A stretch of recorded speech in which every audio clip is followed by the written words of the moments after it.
Minggu yang lalu kita membahas bait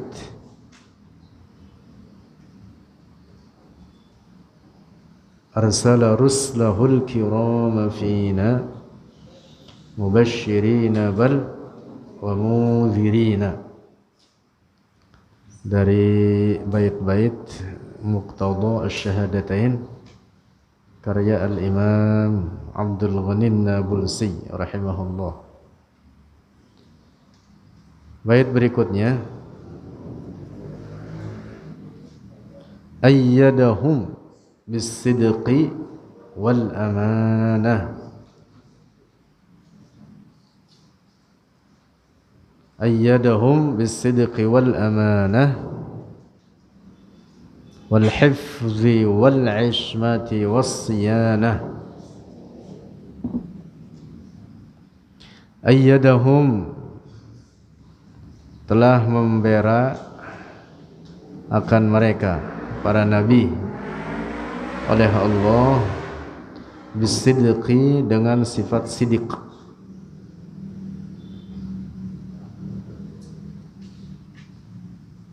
dikuatkan para nabi Allah sebagai bukti kebenaran kenabian yang mereka emban kepada umat manusia ini, bahwa Allah memberi mereka sifat sidq, artinya benar, mustahil bagi mereka dusta. Sebelum diangkat menjadi nabi dan setelah diangkat menjadi nabi, mereka dikenal orang-orang memiliki sifat apa? As-sidqu qabla an-nubuwwati wa ba'daha, sebelum kenabian dan setelahnya. Tidak ada para nabi Allah yang berlaku dusta, sedikit atau banyak.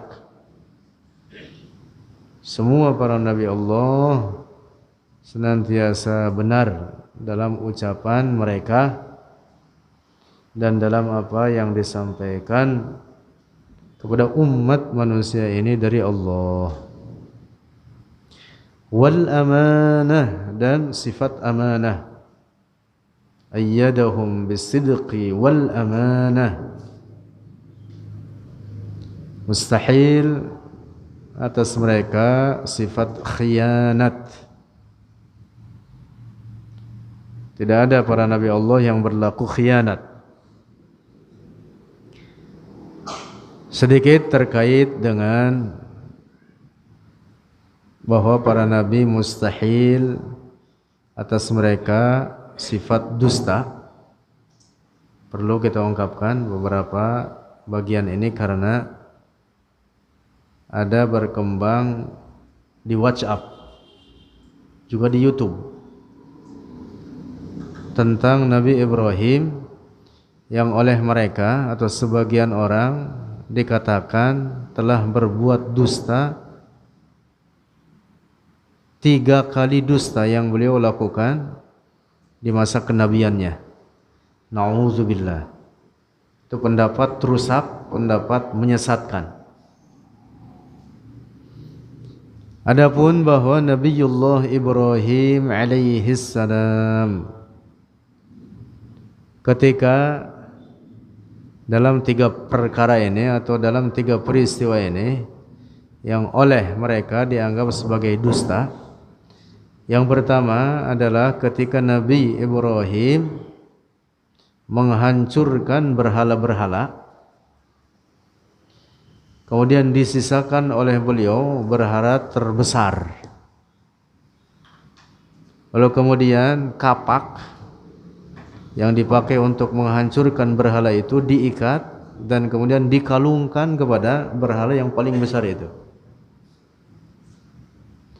Ketika Nabi Ibrahim ditanya oleh kaumnya, diinterogasi, engkaukah yang menghancurkan Tuhan-Tuhan kami? Kata mereka kepada Nabi Ibrahim.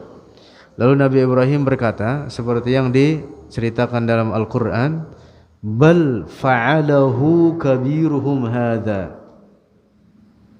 bal fa'alahu kabiruhum hadha, sesungguhnya yang menghancurkan berhala-berhala ini dia yang paling besar. Itu buktinya kapak di kalung dia, di lehernya. Nah, perkataan Nabi Ibrahim ini bukan dusta. Para ulama bahasa menyebutnya ini adalah bentuk bahasa metafor atau majaz. Yang dimaksud, dengan sebab kalian menyembah berhala ini, maka aku menghancurkan berhala-berhala yang banyak ini. Dengan sebab kalian menyembah berhala yang paling besar ini, maka aku menghancurkan semua berhala ini, dan aku kalungkan kapak di lehernya sebagai penghinaan bagi mereka.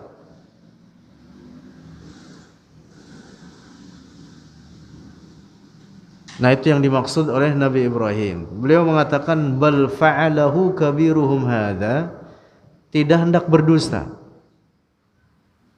Mereka juga paham tidak mungkin ini melakukan penghancuran terhadap berhala-berhala. Ini yang paling besar. Bergerak aja nggak bisa. Makanya Nabi Ibrahim berkata fas'aluhu, tanya sama dia tuh, in kanu yantikun, kalau mereka pada bisa ngomong. Orang-orang kafir itu, para penentang Nabi Ibrahim tahu bahwa berhala ini nggak bisa ngomong, apalagi bergerak, apalagi menghancurkan teman-temannya itu.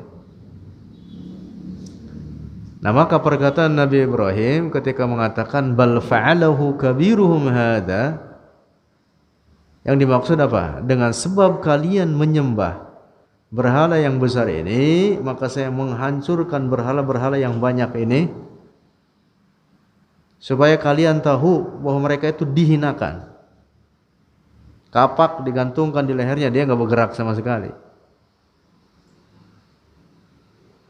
Nah, dapat dipahami ini. Ini namanya apa? Majaz atau metafor dalam bahasa Arab itu, atau dalam ilmu bahasa. Beliau tidak hendak berdusta dengan perkataannya tersebut. Nah, jadi secara hakiki itu adalah kenyataan, itu adalah kebenaran. Jadi sama sekali bukan untuk berbohong. Dari perkataan Nabi Ibrahim bal fa'alahu kabiruhum hadza. Lalu yang kedua, bahwa Nabi Ibrahim ketika didatangi oleh kaumnya, orang-orang kafir hendak menangkapnya, saat itu Nabi Ibrahim sedang berbaring di tempat tidurnya. Kaumnya itu apabila hendak menangkap seseorang, kalau dalam keadaan sakit, maka oleh mereka ditinggalkan. Kalau dalam keadaan sehat baru ditangkap. Nah, ketika Nabi Ibrahim satu waktu didatangi oleh kaumnya hendak ditangkap, Nabi Ibrahim sedang berbaring di atas tempat tidurnya. Lalu berkatalah Nabi Ibrahim kepada mereka, inni saqim. Dalam Al-Quran diceritakan itu, inni saqim. Saqim artinya marid. Makna harfiah ayat ini, inni sungguhnya aku saqim, sedang sakit. Padahal Nabi Ibrahim sehat saat itu.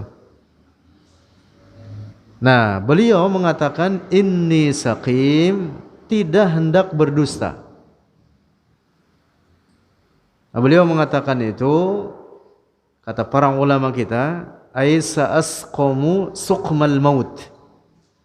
Sa'asqamu suqmal maut, artinya aku akan mengalami sakit, akan sakit menjelang kematian. Umumnya orang kalau menjelang kematian sakit, bahkan sekaratnya saja sakit.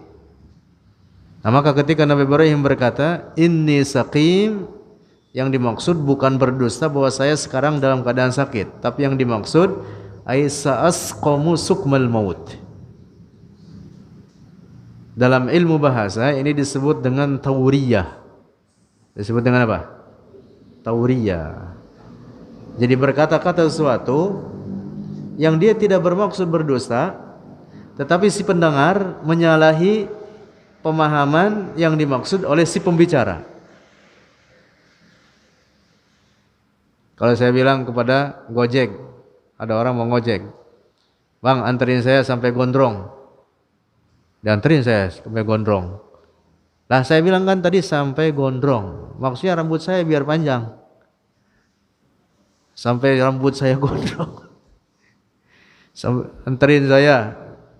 Anterin saya sampai Gondrong. Saya bayar 200.000. Wah, seneng banget dia, 200.000 besar. Dibawa saya ke Gondrong, kampung Gondrong. Padahal maksud saya apa? Sampai rambut saya gondrong. Ini namanya apa? Tauriyah. Perumpamaannya semacam itu. Nah, jadi Nabi Ibrahim ketika berkata inni saqim, beliau tidak hendak berdusta. Nah, para ulama, sebagian ulama ahli tafsir mengatakan inni saqim ay sa'asqamu sukmal maut. Nah, kemudian yang ketiga, Nabi Ibrahim satu waktu dalam perjalanannya dengan istrinya, yaitu Sayyidah Sarah atau Siti Sarah, yaitu ibundanya Nabi Ishaq alaihi salam. Nabi Ibrahim punya dua istri, yaitu Siti Sarah dan Siti Hajar. Siti Hajar itu ibundanya Nabi Ismail alaihi salam. Kemudian dipisahkan, dua istri ini dipisahkan, satu diletakkan di Syam, yaitu di Palestina. Syam itu ya Palestina dan sekitarnya. Syria, Syam itu Syria dan sekitarnya. Lebanon, Palestina, Syria, Yordania, termasuk daratan Syam namanya. Lalu dipisahkan dua istrinya ini, ibundanya Nabi Ismail ditempatkan di Mekah. Biwadin ghairi dzi zar'in 'inda baitikal muharram. Itu dalam Al-Quran diceritakan demikian. Nah, satu waktu Nabi Ibrahim saat dalam perjalanannya dengan istrinya Siti Sarah ditangkap oleh seorang raja yang zalim di wilayah tersebut. Ini raja apabila melihat perempuan yang cantik dan dia ingin menikahinya, maka diambil secara paksa perempuan tersebut, walaupun itu istri orang. Raja zalim ini kelakuannya seperti itu, kecuali kalau ada orang yang membawa perempuan yang perempuan tersebut adalah saudara kandungnya, saudara kandung si laki-laki tersebut. Nah, Nabi Ibrahim ditangkaplah oleh raja ini, kemudian ditanya, siapa yang bersamamu ini? Padahal istrinya. Tapi Nabi Ibrahim menjawab apa? Hadhihi ukhti. Mana harfiahnya apa? Ini saudara perempuanku. Hadhihi ukhti. Nah, Nabi Ibrahim dengan perkataan ini beliau tidak hendak berdusta. Nah, ungkapan beliau ini juga mengandung tauriyah. Yang dimaksud ay ukhti fil Islam. Ukhti fil Islam, yang dimaksud ukhuwatad din, jadi persaudaraan dalam agama, itu saudara dalam agama Islam, bukan saudara kandung. Ya kalau saudara kandung dia tidak boleh dinikahi. Nah, maka Nabi Ibrahim ketika berkata hadhihi ukhti, yang dimaksud apa? Ukhti fil Islam, saudaraku di dalam Islam, seagama, saudara seagama. Kemudian dilepas oleh rajanya, oleh raja tersebut. Nah, jadi Nabi Ibrahim ketika berkata hadhihi ukhti, beliau tidak hendak berdusta. Nah, karena itu para ulama mengatakan terkait hadis, ada hadis riwayat Al-Imam Al-Bukhari dari sahabat Abu Hurairah. Ma kadzaba, ini redaksi hadisnya mengatakan demikian, ma kadzaba Ibrahimu illa salasa kadzabatin. Makna harfiah hadis ini menyebutkan apa? Makna harfiahnya, tapi makna harfiah ini jangan diambil. Tidaklah berlaku dusta oleh Nabi Ibrahim kecuali 3 kali dusta saja yang pernah dia kerjakan. Makna harfiahnya begitu. Ini hadis tidak boleh diambil makna literalnya demikian. Nah, para ulama kita mengatakan yang dimaksud illa salasa kadzabatin ay kizbun suratan walaysa kizban haqiqatan. Jadi yang dimaksud dusta di situ artinya bentuknya seperti dusta tapi hakikatnya bukan dusta. Nah, maka catatan penting yang harus kita pegang teguh ini menyangkut akidah, bahwa seluruh para nabi Allah ma'sumun minal kadzib, terpelihara mereka semua dari sifat dusta. Inilah mengapa Syekh Abdul Ghani Nabulsi dalam bait ini mengatakan ayyadahum bisidqi wal amanah. Nah, jadi tidak ada para nabi yang berlaku dusta, tidak ada nabi yang berlaku khianat. Semua para nabi umana. Umana itu artinya orang-orang yang dipercaya, orang-orang yang memegang teguh amanah. Rasulullah dari kecil dikenal dengan Al-Amin. Apa artinya Al-Amin? Orang yang dipercaya, orang yang memegang teguh amanah, tidak pernah berlaku khianat. Dari kecil Rasulullah. Demikian pula seluruh para nabi.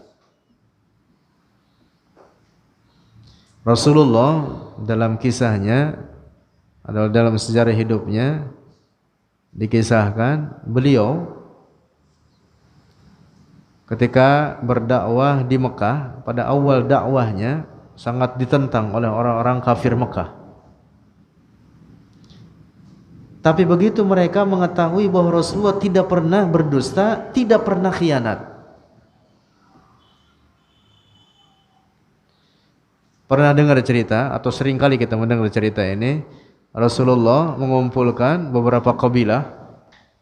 Setelah kumpul di Bukit Sofa, kemudian Rasulullah mengatakan, apakah kalian percaya kepadaku kalau di seberang gunung ini ada musuh yang hendak menyerang kita?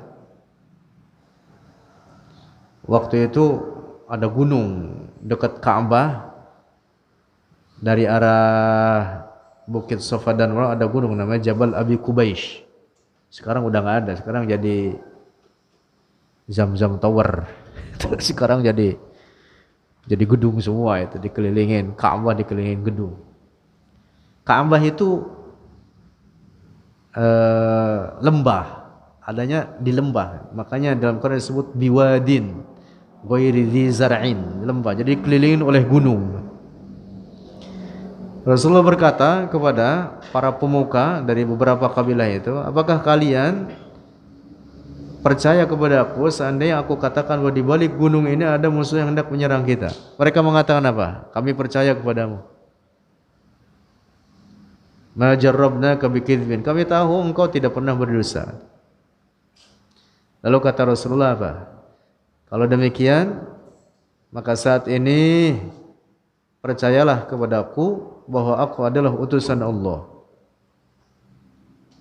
Inni lakum basyiru wa nadhir baina yaday rabbil alamin. Saya adalah Rasulullah, Nabi Allah. Abu Jahal marah besar. Kata Abu Jahal apa? Abu Lahab. Abu Lahab marah besar. Kata Abu Lahab apa? Tabban laka ya Muhammad. Tabban laka. Kalau bahasa kitanya, celaka engkau, kurang ajar engkau. Kalau bahasa anak mudanya, suwe lu. Nah, gitu. Kurang lebih begitu. Suwe. Alihada jama'atana, apakah engkau mengumpulkan kami hanya untuk ini? Padahal di depannya sebelumnya mereka berkata apa? Kami tidak pernah memandangmu sebagai pelaku dusta. Kami yakin engkau orang terpercaya. Sebelumnya berkata begitu. Lalu ketika dikatakan oleh Rasulullah, saya adalah Nabi Allah, percaya kalian kepadaku bahwa aku adalah utusan Allah. Mereka apa? Mengingkarinya.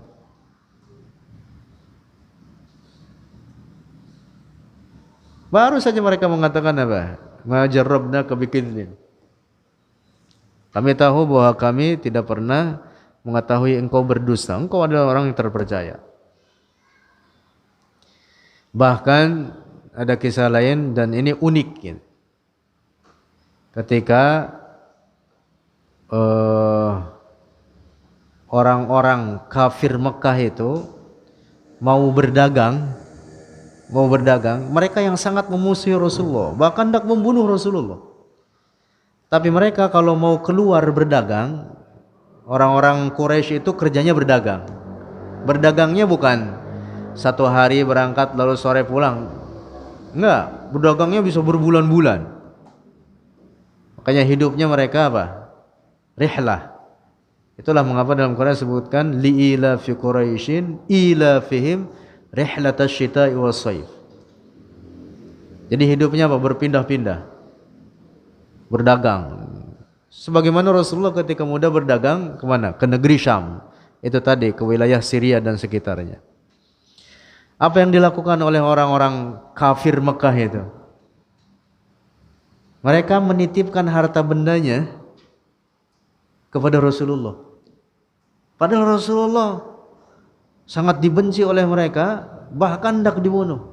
Mereka punya harta benda, apa pokoknya harta yang sangat berharga, emas apa, dititipkannya kepada Rasulullah.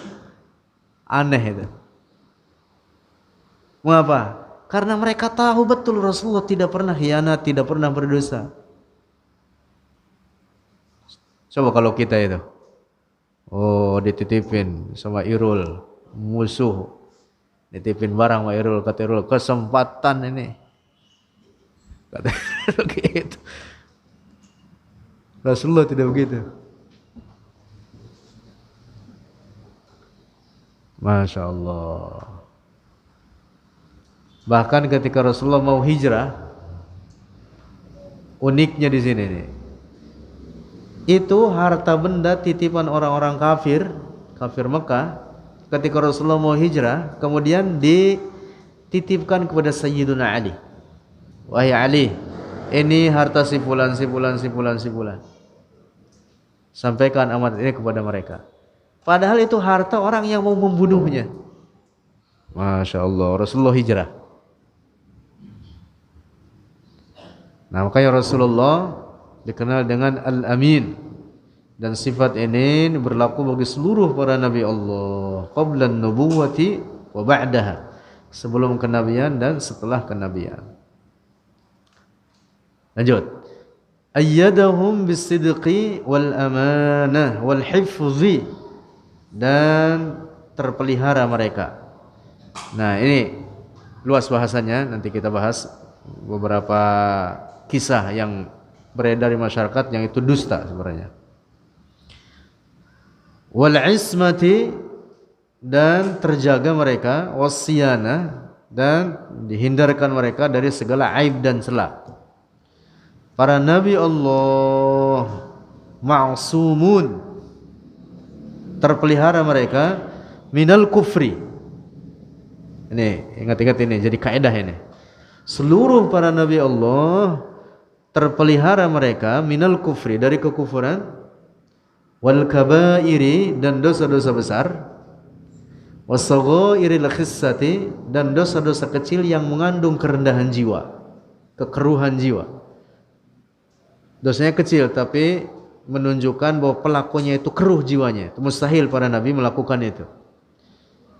Qablan nubuwati wa ba'daha, sebelum kenabian dan setelah kenabian. Termasuk mereka juga terpelihara daripada apa? Berbagai penyakit yang menjijikan. Tidak ada para nabi Allah yang dia sakit sehingga orang menjauh darinya.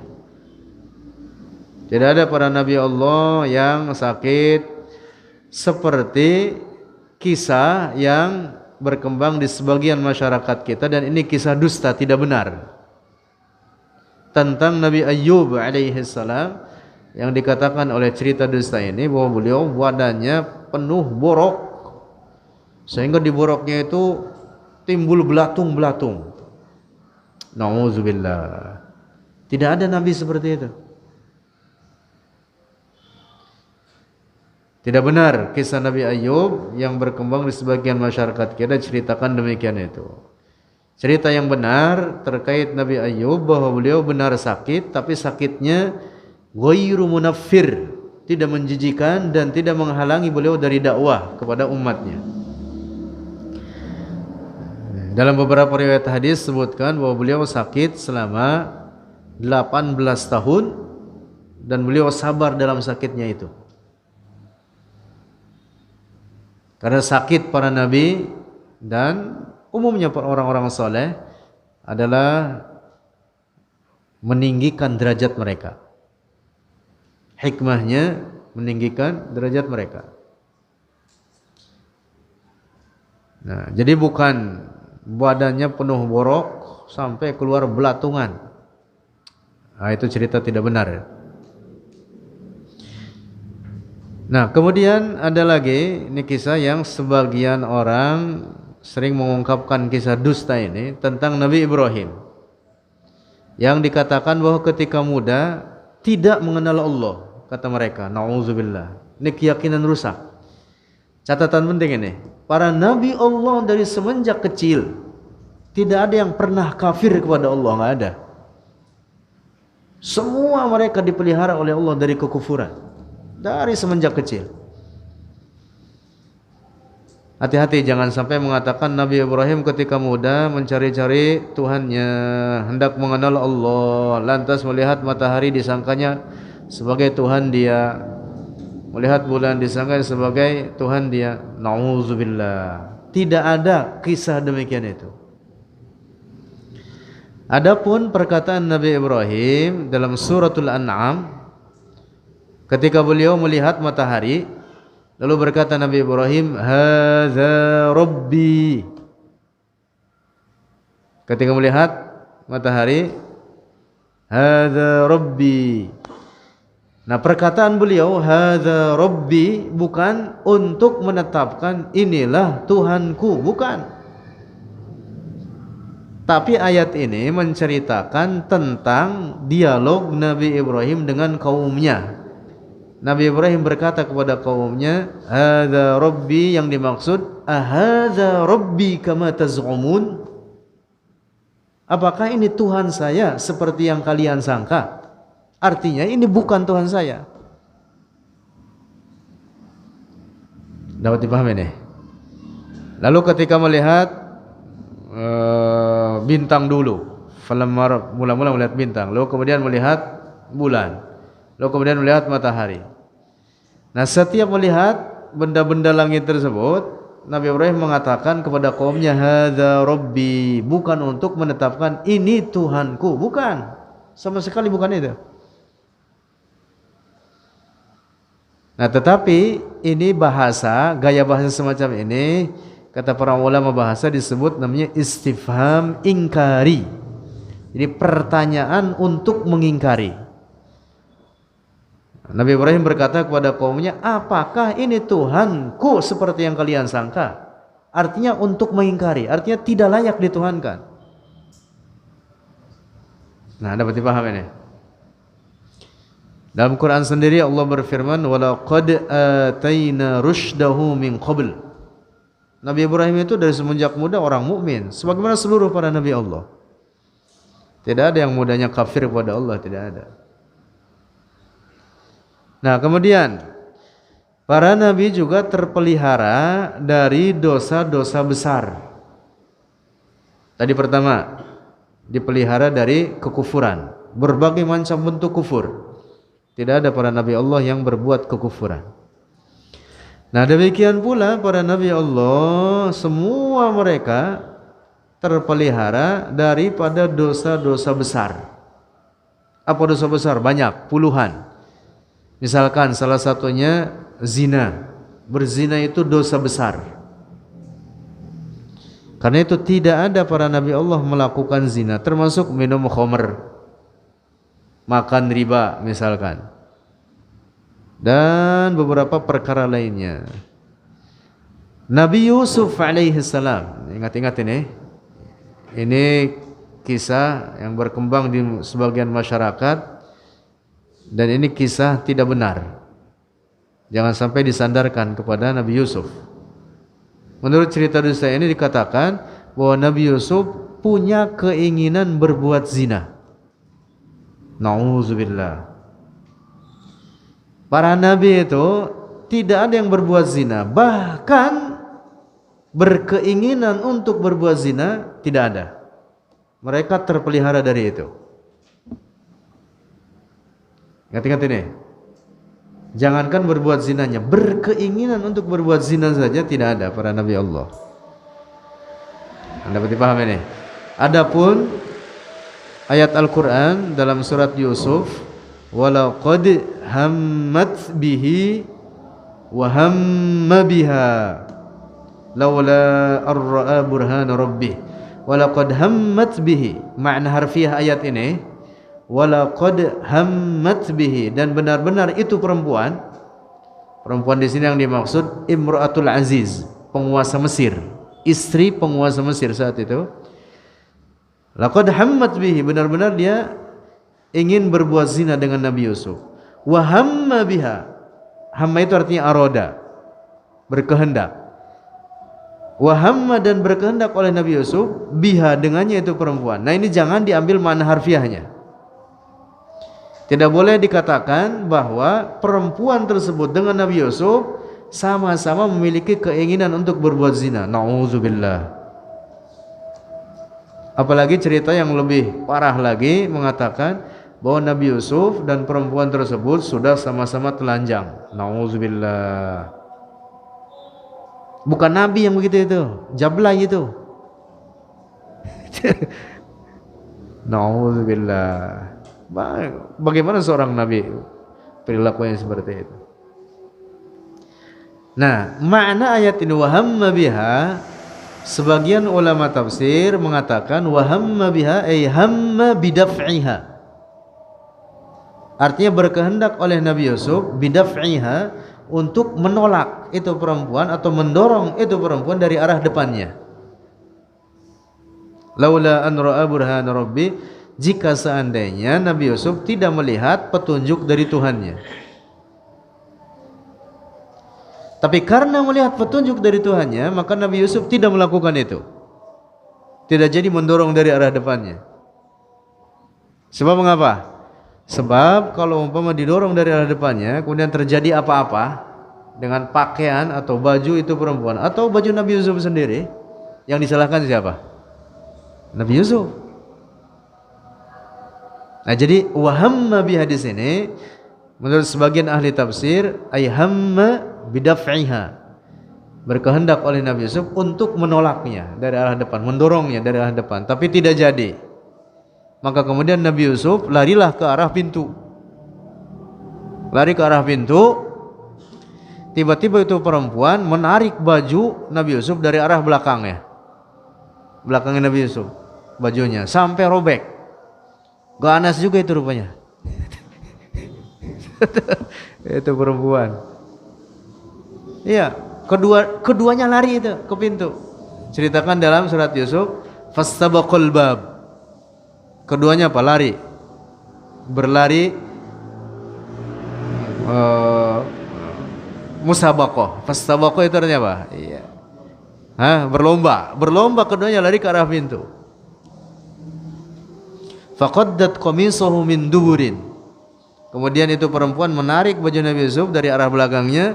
Wa alfaya sayyidaha ladal bab. Tiba-tiba apa? Pintu dibuka dari luar oleh suami itu perempuan. Kalau bahasa kita apa?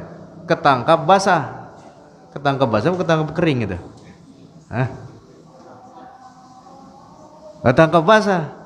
Sebelum Nabi Yusuf berbicara, sebelum itu suaminya berbicara, ini perempuan ngomong duluan. Kata perempuan ini apa? Ma jazaa'u man arada bi ahlika su'an illa ayyusjana aw 'adzabun 'azim. Apa balasan terhadap orang yang hendak berbuat keji terhadap istrimu? Wahai suamiku, orang kayak gitu itu illa ayyusjana, penjarain aja atau disiksa. Nabi Yusuf belum berbicara, suaminya belum berbicara. Ini ngomong duluan perempuannya. Ngomongnya begitu, nuduh. Kalau bahasa kita apa itu? Maling teriak maling. Dia yang maling, dia yang teriak-teriak, maling, maling, maling. Padahal dia maling.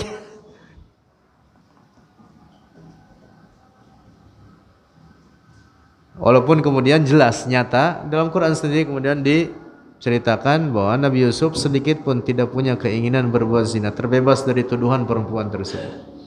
Nah, yang jelas bahwa para nabi Allah semua mereka ma'sumun minal kabair, dipelihara mereka daripada dosa-dosa besar, termasuk daripada berbagai penyakit yang menjijikan, kecuali sakit yang ringan yang tidak mengurangi derajat kenabian mereka, tidak mencederai kehormatan kenabian mereka.